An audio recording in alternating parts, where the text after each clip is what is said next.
Olá, amigos e amigas, bem-vindos. Eu sou o Rui Monteiro, professor na Academia Sénior em Faro, na Universidade Sénior de Olhão, eh, e trago-vos aqui hoje, vou começar a trazer os resumos das aulas que vou dando. Vou começar precisamente com umas aulas desde o início. Hoje será um vídeo um bocadinho mais longo, porque já foram 4 aulas, mas depois será a aula a aula.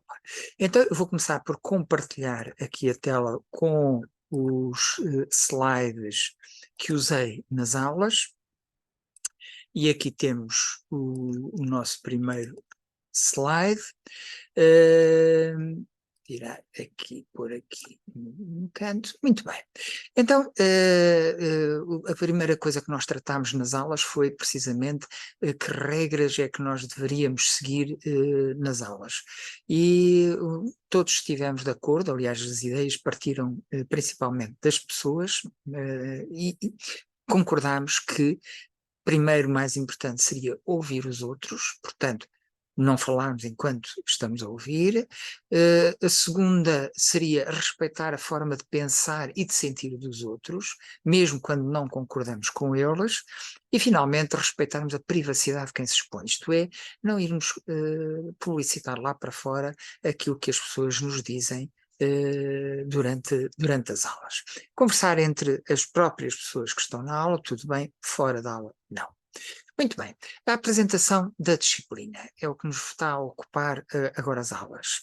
A disciplina chama-se Sabedoria, Civilização e Felicidade. O que é que isto quer dizer? Muito sinteticamente, é preciso sabedoria para criar e manter uma civilização, mas não uma qualquer, uma civilização capaz de proporcionar felicidade a todos os seres vivos. Basicamente é esta a ideia desta disciplina. Vamos ver cada um dos termos do título da disciplina. Sabedoria. O que é que inclui a sabedoria? Obviamente começa por incluir o conhecimento. Não há sabedoria sem conhecimento. Temos que ter algum conhecimento, por muito básico, por muito local que ele seja. Não tem que ser um conhecimento universitário, não tem que ser um conhecimento académico, mas tem que haver conhecimento. Este é o primeiro ponto. E depois esse conhecimento tem que saber aplicar esse conhecimento, portanto é o saber fazer, ok? Para além do saber, nós precisamos de aprender a saber fazer. E finalmente, reflete uma terceira componente, que é a reflexão, que implica avaliar e manter ou mudar. Porque sem avaliarmos o que fazemos, se estivermos a cometer erros, podemos estar a prolongar esses erros no tempo. Se estivermos a fazer bem, pode acontecer qualquer coisa e mudarmos para pior. E, portanto, a avaliação, a reflexão sobre o que fizemos é importante. Portanto, estas três componentes são fundamentais e são elas que vão ser objeto da nossa atenção na nossa disciplina. Depois, em segundo lugar, temos a civilização. Uma civilização não qualquer, como já acentuei, mas uma civilização capaz de proporcionar felicidade a todos. Ora, que características é que esta civilização tem? Bastantes. Falámos de algumas e destaco aqui as principais. Civilização onde haja liberdade. Sem liberdade, o ser humano não se sente feliz, ou muito dificilmente se sente feliz. Feliz, autenticamente feliz. Primeira condição é a liberdade. A segunda condição é a cooperação, isto é, uma sociedade, uma civilização onde haja ajuda mútua, onde haja solidariedade e onde todos nos sintamos protegidos, em segurança e confortados em caso de aflição. Duas condições, liberdade e cooperação, fundamentais. E uma terceira, que é a democracia. A democracia é uma condição que a gente tem visto, uma condição política, que a gente tem observado ao longo da história da humanidade como um pré-requisito fundamental para uma sociedade mais feliz. As sociedades mais felizes nos rankings internacionais são sempre sociedades democráticas. Nunca aparece uma sociedade ditatorial nos primeiros lugares dos rankings da felicidade. E, finalmente, a paz. Sem paz não há possibilidade de felicidade. Uma civilização que não seja pacífica é uma civilização violenta, é uma civilização que não proporciona paz nem aos próprios, nem aos outros. Portanto, isto quanto à civilização. Finalmente, o terceiro componente, que vamos nos prolongar um bocadinho a análise deste terceiro componente, porque isto vai servir também para fazer uma pequena revisão, para pôr a par, fazer uma pequena revisão e pôr a par quem está a assistir a esta disciplina pela primeira vez. Então, a definição de felicidade. Assentamos nesta definição. É um estado que é multidimensional, fisiológico, é cognitivo, é emocional, é social e é também espiritual, ou seja, é o conjunto do corpo e da mente na sua totalidade. Portanto, é um estado que inclui a nossa totalidade como seres humanos, um estado de bem-estar subjetivo. Porque é que eu digo que é subjetivo? Porque dificilmente nós conseguimos ter um bem-estar objetivo, completo, durante toda a nossa vida. Aparecem as doenças, aparecem as adversidades da vida, os obstáculos, dificuldades diversas, e, portanto, este bem-estar nunca pode ser objetivo, porque senão estávamos desgraçados, a felicidade seria muito difícil de encontrar. Interessa-nos mais o bem-estar subjetivo, isto é, eu posso estar a sentir mal, por exemplo, posso estar a sentir dores nas costas que não me largam, mas eu sinto, subjetivamente, eu acho que estou bem. Está bem, ok, dói-me as costas, mas acho que estou bem. E é este bem-estar subjetivo que é importante na felicidade. O bem-estar objetivo é um ideal inatingível e, portanto, que só nos traria muita frustração. E, finalmente, em segundo lugar, uma sensação de satisfação com a vida. Isto é, olharmos para a nossa vida e dizermos, sim senhor, ok, eu estou satisfeito com esta vida. Não é a vida ideal, não é a vida, se calhar, com que eu sonhei, mas, basicamente, estou basicamente bem com esta vida que levo. Portanto, há uma satisfação genérica com a vida. Okay? Portanto, esta é a nossa definição de felicidade, é esta definição de felicidade que nos orienta, que nos tem vindo a orientar em anos anteriores e que vai continuar.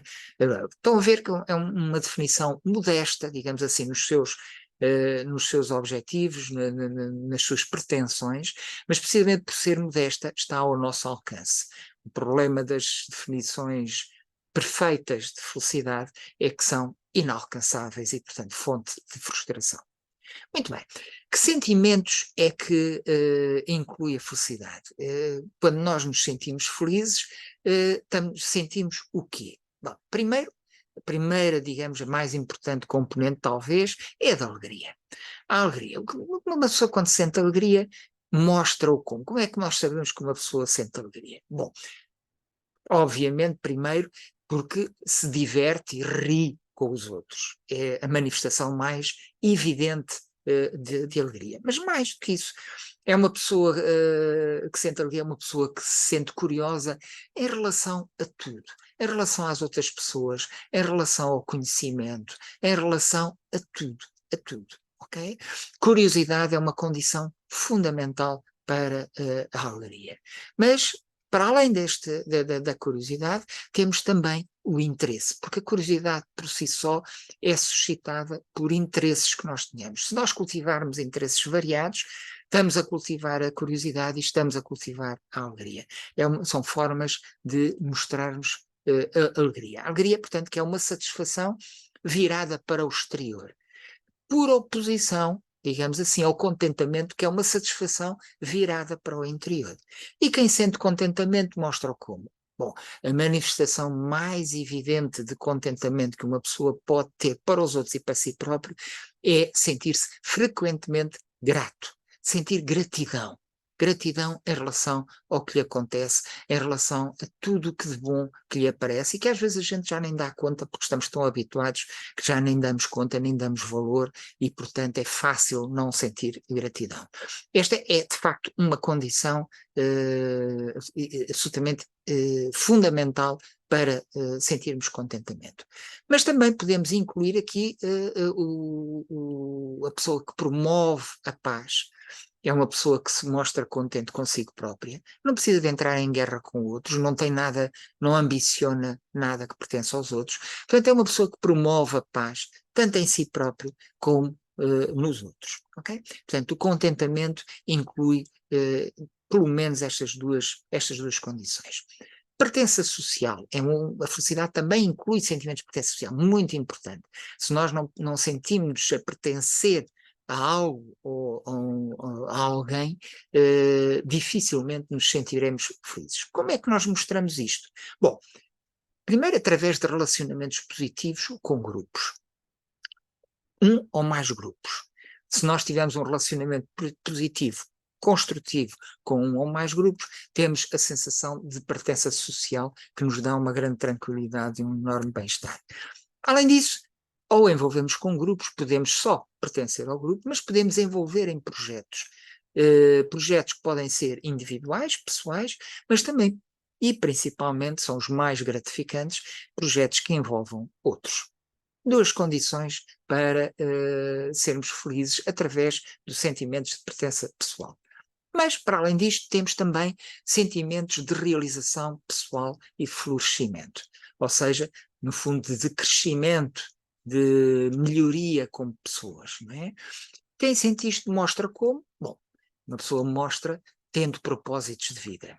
Quando abandonamos os nossos propósitos, quando não temos propósitos de vida, dificilmente nos sentiremos realizados, porque deixamos de ter objetivos. Portanto, os propósitos de vida é fundamental cultivarmos propósitos de vida. Se não os tivermos, arranjarmos, se já os tivermos, mantermos vivos dentro de nós. Além disso, a pessoa que se sente a florescer é uma pessoa que tem sentimentos de flow. Flow é aquela sensação que nós temos quando estamos envolvidos em qualquer atividade, seja de leitura, seja de jogo, seja com outros, seja de divertimento, o que quer que seja, trabalho, mas em que não damos conta do tempo passar, em que nos esquecemos de nós próprios. Este é um conceito que foi descoberto por este psicólogo muito famoso, que vou tentar ler mais ou menos, pronunciar bem o nome, Mihaly Csikszentmihalyi. Mais ou menos assim, é mais ou menos assim que ele se chama. Duas condições importantes, os propósitos, a sensação de flow, para termos sentimentos de realização pessoal e de florescimento. Ainda não acabei, a felicidade inclui também sentimentos de dignidade. Okay? Como é que uma pessoa mostra sentimentos que tem sentimentos, cultiva sentimentos de dignidade? Bom, da seguinte maneira, aceitando, valorizando e tratando bem os outros e nós próprios. Começa por aqui. A aceitação, a valorização, não o desprezo, claro, a valorização, e essa valorização e essa aceitação expressa através do nosso comportamento, tratando bem quer os outros, quer nós próprios. Isto é importante porque às vezes nós tratamos a nós próprios de formas tão más que nunca pensaríamos tratar os outros dessas formas. De maneira que é também importante tratarmos nós próprios para mantermos, cultivarmos o nosso sentimento de dignidade. E depois, claro, tudo isto também tem que ter o seu complemento, isto é, nós, para nos sentirmos que a nossa dignidade é respeitada, temos que sentir que somos bem aceitos, que somos valorizados e que somos bem tratados pelos outros. E devemos exigi-lo. A nossa dignidade exige isto. Não podemos contemporizar com maus tratos que venham dos outros. Finalmente, repare-se no seguinte, em todos estes sentimentos eu nunca falei do sentimento de prazer. Já viram?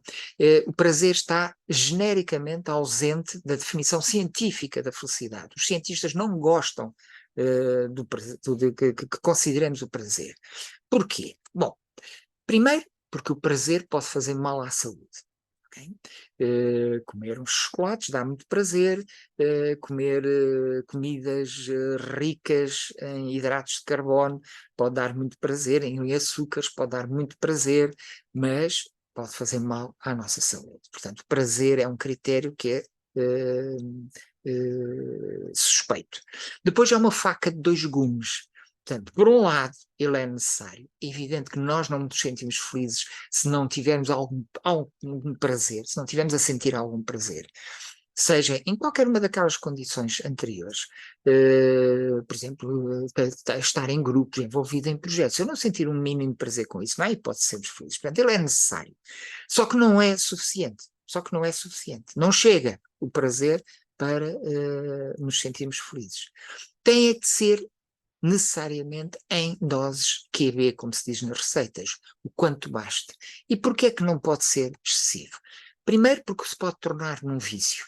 Um vício que é crescente, isto é, existe enfim, um tipo de reação do nosso cérebro se chama a tolerância, que é o nosso cérebro vai se habituando a uma coisa que é repetitiva e deixa de estar sensível a essa coisa. Portanto, um prazer no início pode nos dar, por exemplo, ganhamos a lotaria, sentimos uma enorme euforia, um enorme prazer em ter ganho a lotaria, ou, mais comumente, um aumento de ordenado, sentimos eufóricos porque tivemos um aumento de ordenado, fomos promovidos, e passado 6 meses, um ano, a gente já nem dá conta, e já voltamos à nossa, enfim, se não formos muito felizes, à nossa insatisfação inicial.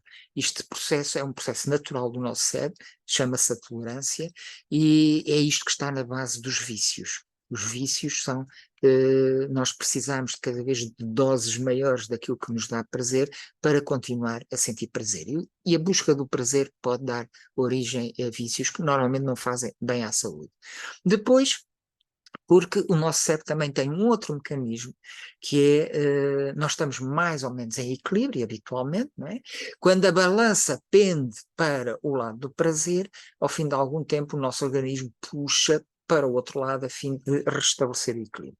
Quando puxa para o outro lado, é o do desprazer. Um exemplo muito claro é quando bebemos e ficamos alegres, e depois temos a ressaca. Portanto, vem sempre depois um período menos bom. E, portanto, devido a esta tendência dos nossos organismos para o ponto de equilíbrio, a busca do prazer pode não ser a nossa melhor opção para nos sentirmos regularmente, persistentemente felizes. Finalmente, o prazer não tem normalmente em conta aquilo que é melhor para nós, aquilo que nós de facto queremos. Prazer não tem isso em conta. Prazer é muito básico, é uma noção muito básica que é obtida de formas muito, muito, muito básicas. Exemplos disto. O prazer de dizer mal dos outros, por exemplo. O prazer de comer gorduras e doces sem limites, são tudo coisas que não contribuem para a nossa felicidade, não contribuem para a felicidade daqueles que estão à nossa volta, o que influencia, claro, obviamente, a nossa felicidade. Por isso o prazer não entra habitualmente na equação do estudo científico da felicidade. Mas há outros fatores que entram, A ciência não sabe bem como é que estes fatores que aqui estão no slide interagem uns com os outros. Sabem que por uma ordem decrescente de importância, isto é, o mais importante é a genética tem um grande peso na nossa vida, um grande peso mesmo. Depois temos as experiências passadas, principalmente as experiências da infância, boas ou más. À medida que nós vamos avançando na idade, as experiências passadas vão ter novas experiências passadas, vão tendo menos poder.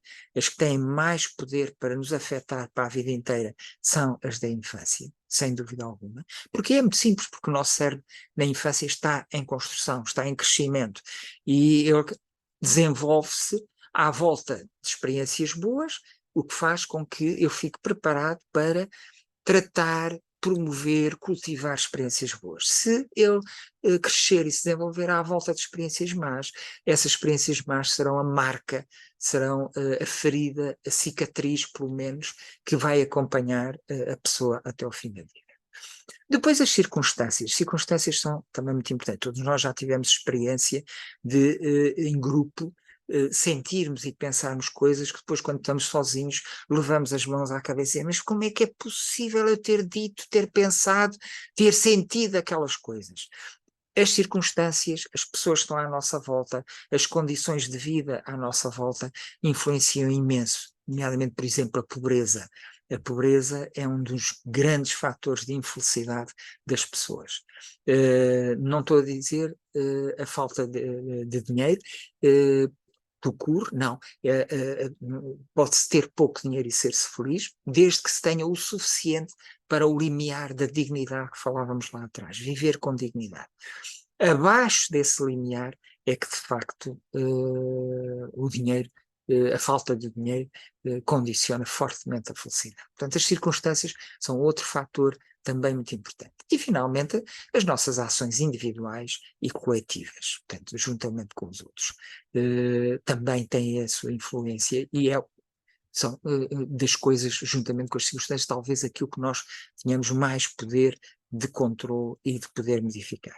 Portanto, como eu estava a dizer, a ciência não sabe a importância destes fatores, mas não sabe bem como é que eles interagem uns com os outros para produzir felicidade, ok? Bom, sendo isto verdade, nós não devemos minimizar o peso de nenhuma destas forças, são todas importantes, ok? Não devemos minimizar. Em particular, não devemos acusar ninguém, incluindo nós próprios, de sermos maus ou preguiçosos ou invejosos, ou o que quer que seja negativo, ou de não se estarmos a esforçar suficientemente. Porque há fatores que nós não conhecemos e que estão a condicionar. Quando temos uma criança mal comportada, não podemos dizer que é uma criança mal formada, uma criança má. Não. O mesmo com um adulto. Nós não sabemos a genética, não sabemos as experiências passadas, não sabemos as circunstâncias em que vivem, apenas estamos a ver as ações que ela está a realizar naquele momento. E não sabemos a influência que está o meio, neste momento, a exercer sobre a pessoa. E, portanto, será prudente não acusar ninguém, não minimizar o peso de uma destas forças e não acusar ninguém de qualquer característica pessoal negativa só por aquilo que vemos que ela está a fazer. Okay? Ora bom, agora, nós a ciência não sabe como é que interage. Agora, há cada vez mais evidências científicas daquilo que faz mal. Aquilo já falámos do que faz bem, aqueles sentimentos que falámos anteriormente, de dignidade, de realização pessoal, de alegria, de contentamento, etc, etc. Agora, é importante também sabermos aquilo que faz mal à nossa saúde mental e física para estarmos prevenidos e não alimentarmos essa. Primeiro que tudo, a vergonha e a humilhação. Porquê a vergonha e a humilhação? Porquê? E o que é que causa?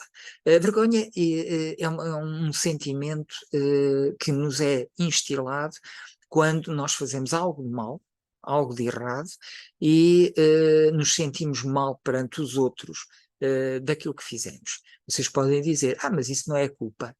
É também a culpa. A culpa e a vergonha distinguem-se. A culpa é boa, a vergonha é má. Muito basicamente. Porquê? Porque a culpa é aquilo que me faz aproximar do outro, faz-me chegar ao pé do outro e dizer desculpa aquilo que eu fiz, peço desculpa, gostaria de repor o que é que eu fiz de mal, o que eu destruí, quero voltar a devolver, se não for possível, quero fazer algo para reparar, para compensar aquilo que fiz, ou o que é que eu poderei fazer para minimizar o mal que fiz. Portanto, a culpa leva-me a aproximar do outro. A culpa é uma coisa positiva. A vergonha não. A vergonha leva-me a fugir do outro. A vergonha leva-me a que o outro não me volte a ver, a não me cruzar com o outro. Logo, é muito mais destrutivo em termos de relacionamentos, em termos de grupos. A vergonha é muito pior. E, portanto, é uma das coisas que faz mesmo mal à nossa saúde mental e física. Exemplos de coisas que provocam vergonha. Fazer intrigas, insultar. Lembro-me de um insulto que davam à nossa geração, nós mais velhos, chamarem-nos peste grisalha. Isto envergonha, isto humilha, envergonha. O desprezo, etc. Mas há mais coisas que fazem mal. O assédio e a opressão. Porquê? Porque limitam a liberdade. Lembram-se, é uma das primeiras condições da felicidade, é a liberdade. O assédio e a opressão. Portanto, o assédio e a opressão originam infelicidade. Devemos evitar, devemos fugir, devemos não promover, não alimentar o assédio e a opressão. Coisas que causam os sentimentos de assédio e de opressão. Prepotências, abusos, inseguranças na vida, nos empregos, nas reformas, etc. Okay? A solidão e o isolamento, importantíssimo. Não se esqueçam que o pior castigo que se pode dar a um prisioneiro é metê-lo para além da pena de morte, claro, ou tortura, é pô-lo numa solitária. A solidão faz pessimamente à saúde, à nossa saúde mental e física. Porquê? Porque nós somos uma espécie social. E, portanto, o que é que causa esta solidão e isolamento? A pobreza, que falámos há bocado, porque origina vergonha, leva as pessoas a afastar-se, a esconderem-se e, portanto, leva ao isolamento. A doença, nós temos tendência, quando estamos doentes, a nos afastarmos. Cuidar de doentes, que é uma tarefa que ocupa imenso do nosso tempo e leva ao isolamento. Más relações familiares, zangas, equívocos, etc. Okay? Tudo condições que podem levar à solidão e ao isolamento que não fazem nada bem à saúde. As relações conflituosas e hostis com os outros e connosco próprios. Porquê? Porque nos fazem sentir mal. Porque nos vão fazer provocar a tal solidão e isolamento. Que condições, que ações é que podem provocar estas relações conflituosas e hostis? A crítica aos outros ou a autocrítica quando é connosco, a ausência de cuidados com os outros, ou de cuidados connosco próprios, a competição, okay? Medos sociais, etc. Tudo coisas que fazem com que os relacionamentos não sejam construtivos, não sejam muito positivos. Em suma, diz António Lobo Antunes no seu livro que cavalos são aqueles que fazem sombra no mar, como o mundo fica sem bússola quando se está sozinho. Uma grande verdade, uma grande verdade. É uma certeza que a ciência tem. Aliás, Bruce Perry, um neuropedopsiquiatra, muito famoso, muito importante, extraordinário, diz que as ligações entre as pessoas são essencial para uma vida feliz. Aliás, ele diz exatamente: a história dos vossos relacionamentos é um preditor melhor da vossa saúde física e mental do que a história dos vossos infortúnios. Isto é, duas pessoas podem ter os mesmos infortúnios, mas se uma tiver tido uma história de relacionamentos positivos e construtivos e a outra não, esta que teve os relacionamentos positivos e construtivos vai ser mais feliz, francamente mais feliz do que a outra. E a gente percebe isto. De maneira que o que é que eu recomendo? Recomenda que estejam uns com os outros, partilhem tempo, comida, trabalho e lazeres, aprendam uns com os outros, celebrem a diversidade. Okay? Aprender uns com os outros é estarmos abertos aos outros, celebrar a diversidade é interagirmos, envolvermos em relações com aqueles que são de facto mesmo bem diferentes de nós e que nós, à partida, não é fácil relacionarmos com eles. Mas fazer isto contribui francamente para a nossa felicidade. Okay? É um bocado o que nós fazemos nas nossas aulas. Não é? Uma sociedade melhor é o que a gente pretende. Uma sociedade feliz é uma sociedade melhor.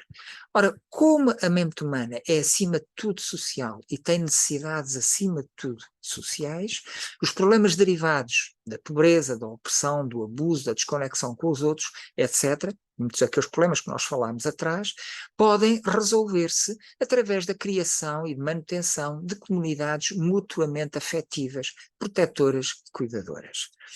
Afetivas no sentido de serem simpáticas, emocionalmente positivas, protetoras no sentido de não querermos que lhes aconteça mal e cuidadoras, pelo contrário, queremos que lhes aconteça coisas boas. Mutuamente intra e inter, quer dizer dentro da própria comunidade ou entre comunidades. Voltando à apresentação da sabedoria, civilização e felicidade, falta dizer que as aulas são feitas com perguntas dos alunos, portanto uma aula pode ter até pode ter só um slide e o resto ser à base das perguntas que os alunos fazem. São aulas que podem tratar de problemas concretos ou de temas gerais. Agora, uma coisa comum, não há assuntos tabu, toda a gente é livre de perguntar e de dizer o que quiser, desde que cumpra aquelas regras que falámos no início, de respeito pelos outros, pela opinião dos outros, de ouvir os outros, etc. E também, evidentemente, as aulas incluirão conteúdos da minha própria iniciativa. A base da informação trazida por mim é, acima de tudo, a ciência, ok? Há outras possibilidades, a política, a religião, a filosofia, etc. Mas, acima de tudo, aqui o que eu vou trazer é a ciência, a possível hoje e no mundo das ciências sociais, A ciência não é a garantia da verdade absoluta, e, portanto, dá-nos uma outra garantia. Na ciência procura-se descobrir o que é falso. Há uma preocupação em revelar que teorias são falsas, que teorias não são verdadeiras. E outras áreas de conhecimento não têm tanto essa preocupação. E por isso a minha escolha vai pela ciência, porque nos dá essa segurança. Que ciências é que eu vou aqui incluir? Bom, primeiro que tudo, a neuropsicossociologia. Neuropsicossociologia, um nome assim grande, gigante, mas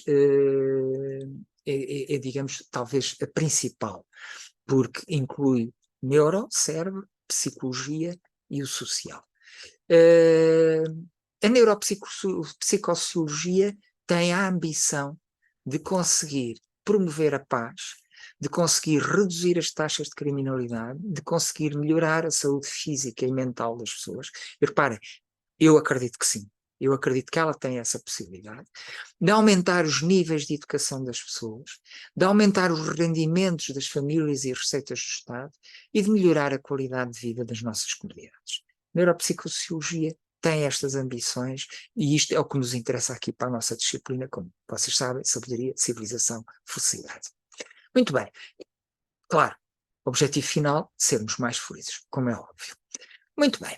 E ficamos por aqui hoje. A aula, terminamos aqui este resumo das aulas anteriores. Conto convosco nas próximas aulas. Obrigado pela vossa atenção. Tudo de bom. Vou interromper aqui o compartilhamento. Tudo de bom para vocês. Bom fim de semana, boa semana e até à próxima aula. Obrigado, então.